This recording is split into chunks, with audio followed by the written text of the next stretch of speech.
So let's go through how it happened. Here's a cover of a book. Some of you are these academic types and you just love to study stuff. This is the cover of a book out of my library. It's by an old guy, Alexander Hislop, spelled funny with an I there. Title is Two Babylons. And basically, the subtitle is The Papal Worship Proved to be the Worship of Nimrod. Nimrod? That takes us back to the Tower of Babel, right here in Genesis 11. Cain, the first convert of Satan, his line, his children, start heading the wrong way until it culminates at the flood that God has to wipe them all out.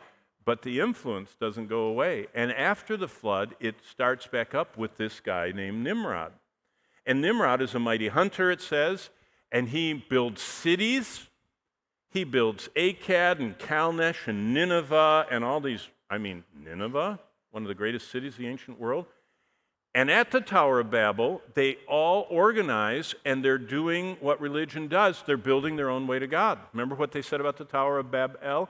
It's going to reach God. It's just a picture of religion. Satan and the final world religion are all tied to that. First of all, look at the historic ties. The Tower of Babel was in the region of Aram and Syria, and it, it's kind of in the plain of Shinar. It might be Iraq now. Basically, the Tower of Babel, we first find Nimrod's wife. Her name is Semiramis, who has a son, Tammuz. Now, you've probably never heard of either one of those. But in later years, the Arameans, that's Damascus and Syria, that whole area, the mother is called Ishtar. The son is called Tammuz. Now you've really heard of them. In Phoenicia, the mother is called Ashtaroth. Who's the son? Baal. Now there's a biblical word. That's all flowing from the Tower of Babel. In Egypt, you've heard of Isis, and I'm not talking about the Islamic State, that one. I'm talking about the Egyptian god Isis is the mother. The son is Osiris. In Greece, it's Aphrodite, and the son is Eros. Now, look at this one. This is our Valentine's one. In Rome, Venus was the mother, and the son was Cupid. The fat little naked baby boy with the arrow that's in all the all the Valentine's cards is part of this mystery religion of Babylon. Now, of course, it's just a marketing thing, and no one ever connects it. But what you see is, historically, what began at the Tower of Babel spread out over the whole world. In fact, archaeologists are finding this mother-son. See, this is the essence of Roman Catholicism. Mother Mary, son Jesus. And most often, if you look, what is the most famous statue in the Vatican? You walk in the front door of the Vatican. What's right there? The Pietà. What is that? A gigantic Mary that's like 30 feet high. And in her arms is the dying Jesus, this little, he's not really a baby, but he's diminutive shape to her. And he's little, dying in her arms. It's the mother-son religion. Basically, this is tied. In fact, I'll give it to you here because it starts showing up. Israel took this. In Jeremiah 44, 17 through 19 and 25, Jeremiah is confronting their idolatry. And that's why God destroyed them. We know that. That's why they went into captivity and all that. This is their answer when Jeremiah says it's wrong. We will certainly do whatever has gone out of our own mouth. We will burn incense to the Queen of Heaven. Wait a minute. What is Mary called? The current pope, what does he call her? What is every faithful priest invoking, doing Mass? Who are they praying to? The Queen of Heaven. Did you know there's an element of the Tower of Babel in every religion around the world? Most vivid to us is how much of it's in Roman Catholicism, and how it got there is fascinating. We'll pour out drink offerings to her as we've done to our fathers. Verse 18, they said, they're complaining to Jeremiah, when we stopped burning incense to the Queen of Heaven, things started going bad. So they say in verse 25, we're going to burn incense to the Queen of Heaven, we're going to pour out drink offerings to her, and we will keep our vows and perform our vows that we make to her. So basically, the queen of heaven is Nimrod's wife, Semiramis. It's the idolatrous religion of her son Tammuz. Did you see these words? It becomes Lent and Roman Catholicism. You just go, how? Well, here's the short of it. The story that's told is Semiramis had this son Tammuz. He was very dear to her. He was a hunter, and he was out hunting wild boars, and he missed with his arrow and wounded the boar, and the boar gored him and tore him up into pieces. And Mom found her. Tammuz was all torn up in pieces. So Semiramis finds him, puts him in a basket, mourns for him for 40 days, and after 40 days, he rises from the dead. By the way, how was Tammuz born? Every religion has a virgin birth. You all know that. The idea of a virgin birth, that a sunbeam hit her and she had this child. That's in Greek mythology, that's in all of these religions. This way, this supernatural way, this boy comes into the world through a virgin mother. Doesn't that sound like the virgin birth? Yeah. See, Satan wants you to doubt God's word and think, oh, Christianity borrowed that from the Assyrians or the Syrians or whatever. So the 40 days before the resurrection is what we call Lent today. Where did the 40 days come from? Nowhere in the Bible does it talk about doing anything for 40 days.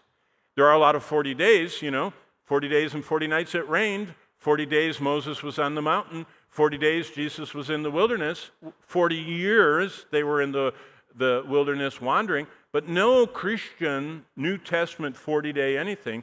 Why do we have all this 40 days? It comes from paganism. So does a whole bunch of other stuff. Well, let's keep going. Who's the woman on the beast? Then one of the 7 angels who had the 7 bowls. See the context of this? They're still holding those bowls in the heaven outside the temple. They haven't dumped them yet. We've gone up there, and this is one of those segues I told you where it's like parenthetical. It's explaining what God's doing. So this event actually is happening before the bowls get dumped out in chapter 16. These angels come out in chapter 15. So chapter 18 actually is, and 17 is actually happening way back in chapter 15. And so, that's what makes people hard to understand the book of Revelation. But as long as you just read this, see, there's a timestamp. The angels who have the 7 bowls. So this immediately targets that this is in chapter 15. They said, come, I'm going to show you the judgment of the great harlot that sits on many waters. Now, the yellow is what I wrote. The harlot is the apostate church of human religions. I personally believe the tribulation's apostate church will be a form of the Roman Catholic Church merged together with all the other world religions. You say, why would you ever think that? Well, have you ever seen that bumper sticker? Coexist. Islam, Buddhism, science, Judaism, paganism, Wiccanism, Christianity. Remember, Satan's Genesis 3 goal is to get us to abandon God's way and make our own way to God. These are all inventions, religions, whether it's the science and Scientology and Tom Cruise. This is Tom Cruise, who isn't he Mr. Winsome? And he's the PR spokesman for Scientology. Kind of like that you can be a science fiction, live forever. All these people that believe they can have immortality and all that, and all the other religions. Okay, now I want to take you, the same group that I take to the War Temple in Rome, I told you about when we teach in Italy, I take them here. This is Assisi. You've all heard of St. Francis of Assisi, right? This is Assisi. This is the central, it's called the Peace Garden, the Peace Bell.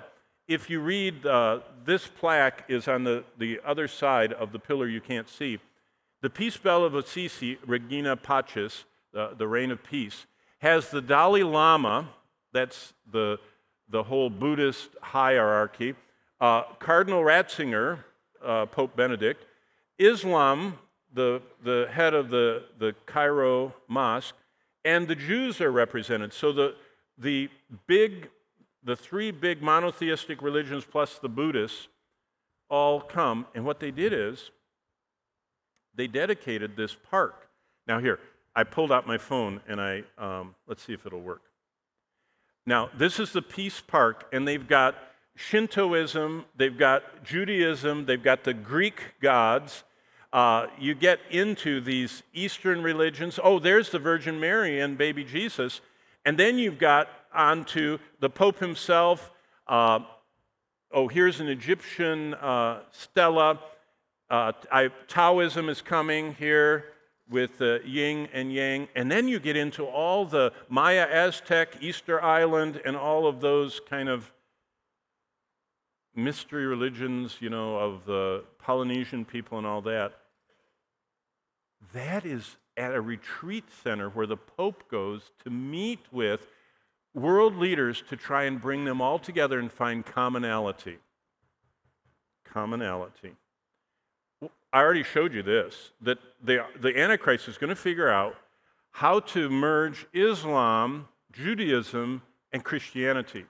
I told you, but I didn't show you. Here's the picture. This is Abu Dhabi. And they've got the mosque, they've got the synagogue, and they've got the church by each other because they're going to work for peace. So that's exposing, Satan's plan.